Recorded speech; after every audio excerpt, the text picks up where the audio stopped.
Welcome back to New World Next Week. I'm James Corbett of CorbettReport.com. And I'm James Evan Pilato of MediaMonarchy.com. Register your real identity or get off the internet. We've got that story plus GMO PR. But first, we've all had a lot of fun this week watching National Lampoon's Trump Trip, laughing at orbs and dancing with swords. But now really comes perhaps kind of a crowning ritual, if you will, of this whole emotional con game. NATO's feel-good meeting aims to impress Trump.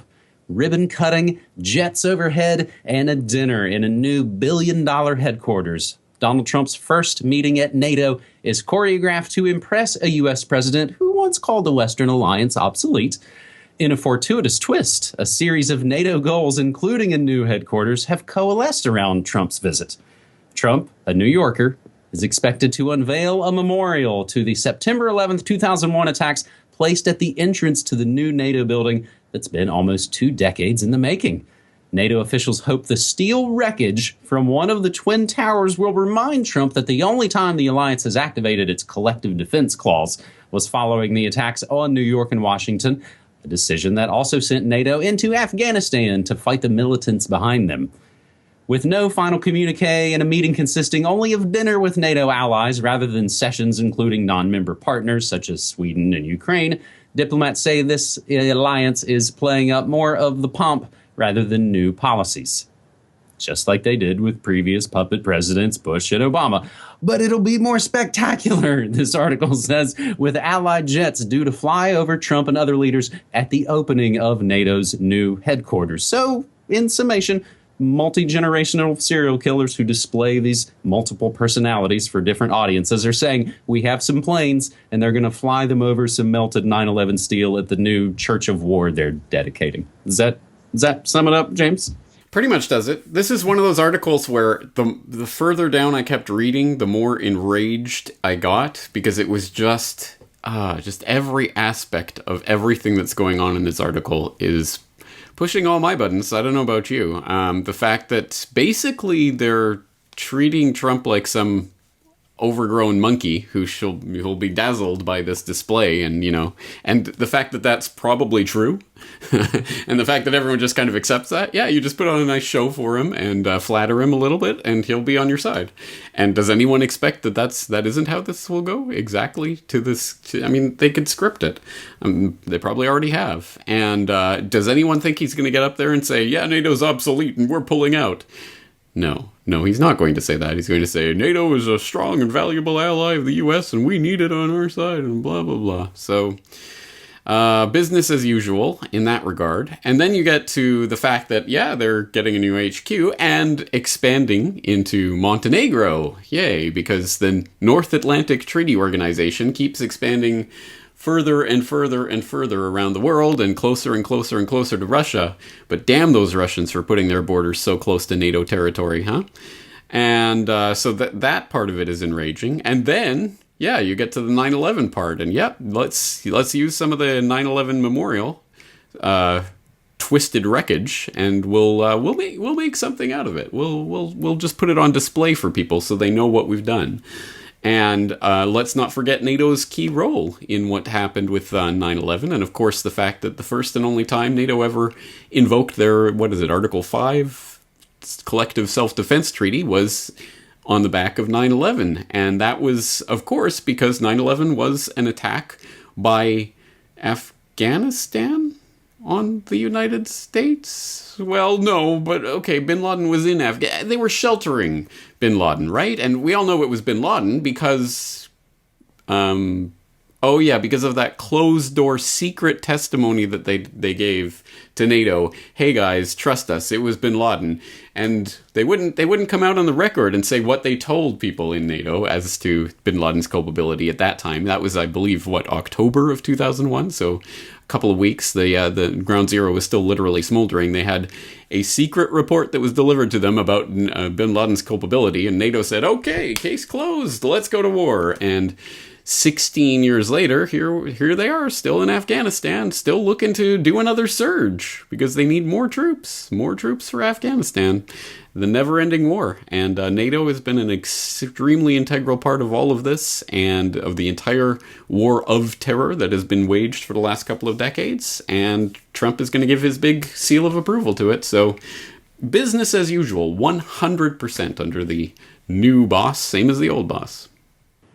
Business as usual, mission accomplished. And don't forget, now the, massive opium explosion, way more than there ever was pre 9/11, which also I think ties into all of this. A lot of this whole Trump trip show, also just the hypocrisy of it all, just the bald-faced, unbelievable, stunning hypocrisy of it all. For me, is maybe summed up with old Toby Keith playing in Riyadh for that men's only concert, Mr. Put the boot in your ass USA guy from, like you said, 16 years ago when a different agenda was kind of playing out. James, I was digging back in our New World Next Week archives, kind of looking for some of the other times we've maybe discussed NATO.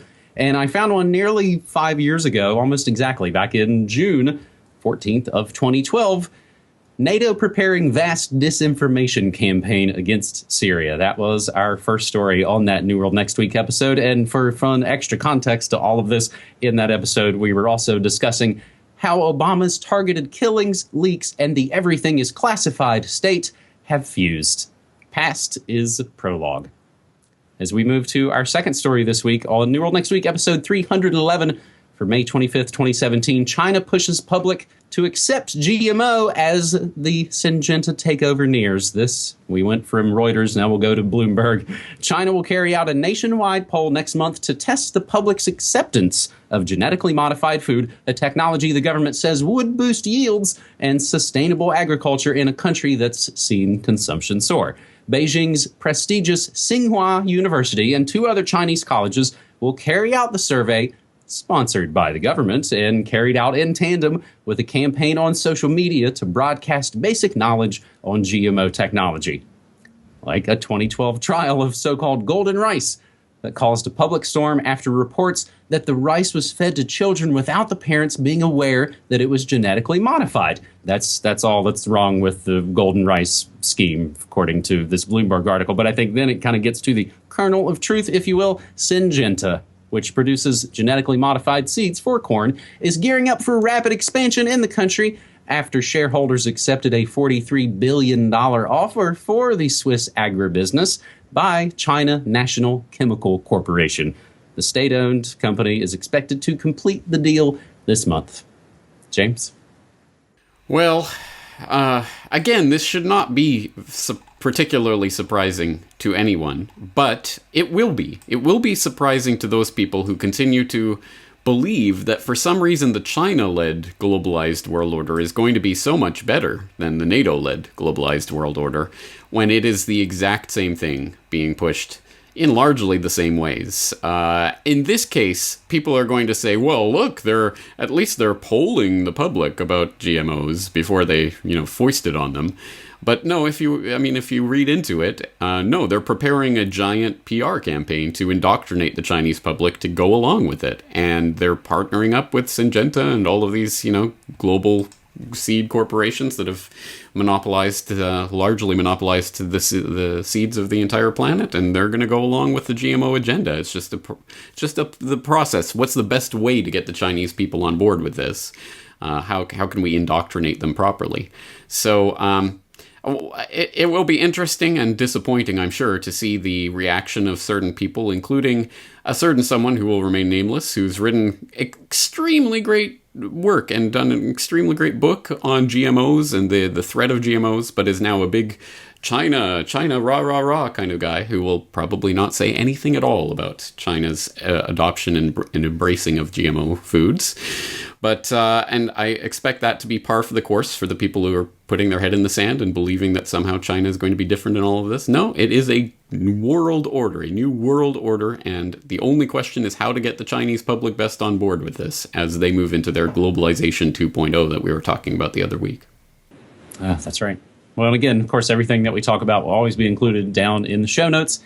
And as a little bit of related background on the aforementioned golden rice, how about this one? GMO golden rice trial fail. stunted plants, and reduced grain yields. So the very things that they say they're going for with this GM technologies have been shown in some tests. And actually, this article from The Ecologist is about a survey of all kinds of... It's a summation of all the surveys that show how the golden rice trials failed.